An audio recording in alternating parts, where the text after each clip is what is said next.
Vítam ťa u nás, Frederika, v Best English, a keďže si u nás nedávno ukončila kurz, tak by som sa ťa chcela opýtať, aké to bolo. Takže prvú otázku, prosím ťa, kto si, čo si, čomu sa venuješ a aký kurz si u nás študovala?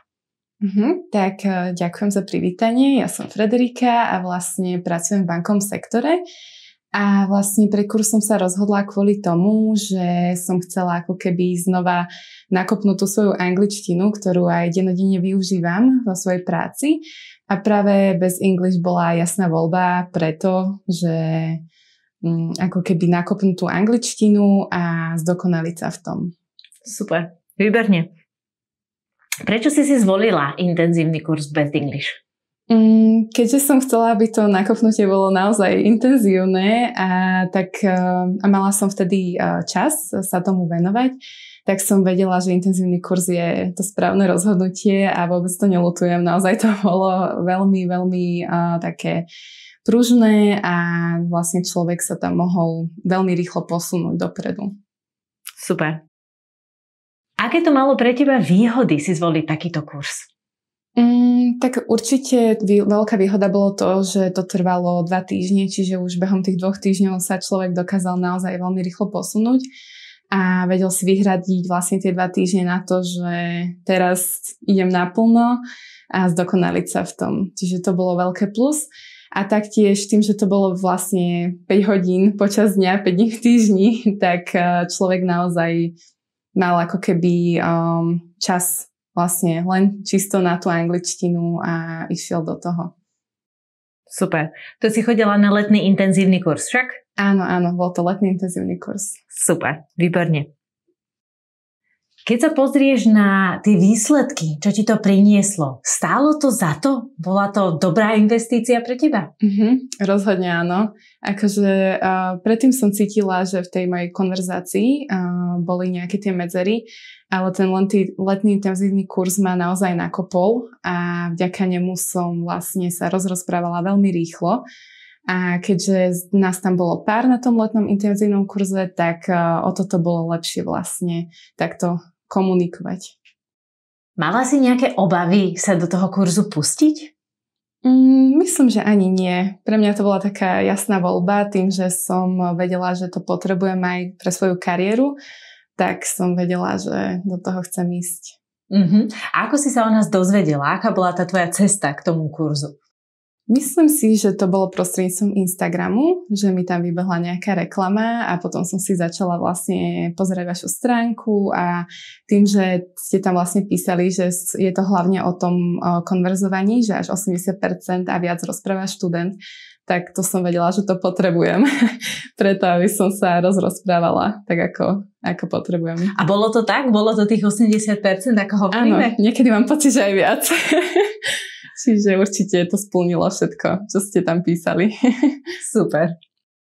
Po absolvovaní tohto kurzu sa čo zmenilo pre teba v živote? Je tam niečo také, čo si ty pozorovala, že sa ti zlepšilo alebo si mala iné možnosti? Určite sa mi zlepšilo to, že aj keď som napríklad čítala nejaké články v angličtine alebo pozerala nejaké filmy, tak už som cítila ten pokrok aj v tomto. Aj keď som absolvovala vlastne pohovory na nejaké pracovné pozície, čo väčšina bola v angličtine, tak som cítila, že je tam podstatné zlepšenie. Čiže to mi veľmi, veľmi pomohlo. Super. Čiže ty si u nás robila letný intenzívny kurz a čím si potom pokračovala od septembra? Tak potom som sa rozhodla pokračovať na kurz Pokročili 3, ktorý už som úspešne absolvovala, takže opäť ma to posunulo na ďalšiu úroveň a vlastne som sa tam naučila opäť ďalšie nové výrazy, frázy, slovné spojenia a opäť tú konverzáciu som si ako keby posilnila. Super. To si chodievala ako často na tento kurz od septembra? No tento bol tiež veľmi intenzívny, ako by ľudia povedali, ktorým spomínam, že na aký kurz chodím. A vlastne to bolo 3-krát do týždňa, po 3 hodiny, čiže dokopy 9 hodín v týždni. A ako to ty vnímaš? Zvládaš to popri práci? Akože človek si musí ako keby ten svoj time management trošku ukorigovať, ale dá sa to. Ak človek naozaj chce a vie, že toto je pre neho priorita a cieľ sa zlepšiť, tak vie si nájsť ten čas. Super. Kurzy, ktoré si u nás absolvovala, boli online. Ako ty vnímaš toto vyučovanie, čo sa týka, mňa by možno zaujímalo, čo sa týka kvality a možno naozaj aj tých benefitov, čo ti to prinieslo? Tak čo sa týka toho online, tak je to určite výhoda v tom time managemente, ako som spomínala. A vlastne človek sa naozaj vie pripojiť odkiaľkoľvek, kedykoľvek. A takže to je taká najväčšia výhoda a vôbec tam nie je cítiť ako keby, že by sa nejako znížila tá kvalita výučby, aj napriek tomu, že je to online. Čiže podľa mňa to máte veľmi, veľmi dobre podchytené. Super. Ako si vnímala lektora, ktorého si mala na kurze? Ako je jeho profesionalitu alebo ochotu pomáhať? Aký si ty mala osobne v ňom? Tak vlastne ja som mala Zuzku aj Edka na vlastne tých hodinách a obaja boli perfektní, akože obaja vedia, čo robia a vždy nám vedeli pomôcť, ak sme náhodou boli stratení. Čiže odvedli skvelú prácu a vďaka aj tomu si myslím, že tie výsledky na tých testoch sú, aké sú, čiže za mňa super. A aký si mala výsledok testu?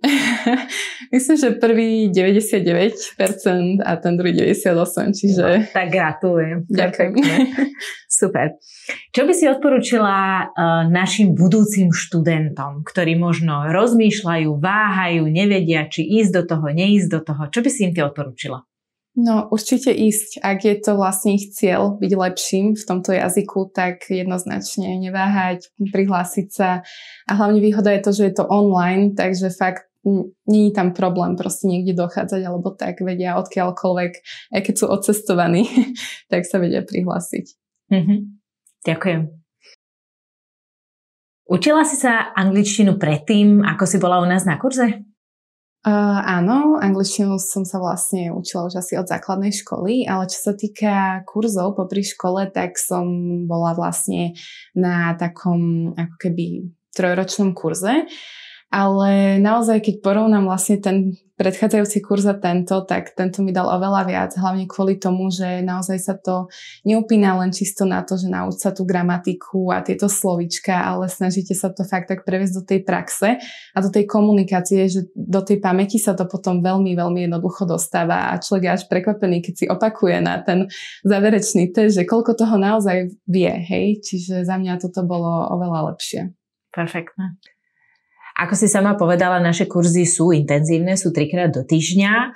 Ako si ty vnímala tento rozdiel, keď si sa naozaj tej angličtine venovala intenzívne v porovnaní možno so štúdiom na škole alebo s nejakými inými kurzami? Malo to pre teba nejaký zmysluplný rozdiel, čo sa potom udialo? Určite tam bol veľký rozdiel, hlavne kvôli tej kvalite a ten prínos, ktorý mi to dalo. Lebo keď som naozaj trávila ten čas tých 9 hodín do týždňa s tou angličtinou, tak už tam som cítila, že aj keď som mimo toho nečítala nejaké články alebo nevenovala z tej angličtine, tak naozaj som vedela, že tam pokrok je a že vlastne do tej hlavy sa to dostáva a vstrebáva. Čiže oproti škole, kde preberieme nejakú gramatiku a potom aj keby som si urobila 30 domácich úloh, tak to nemá taký efekt ako vlastne tieto hodiny, ktoré som mala práve u vás. Ďakujem.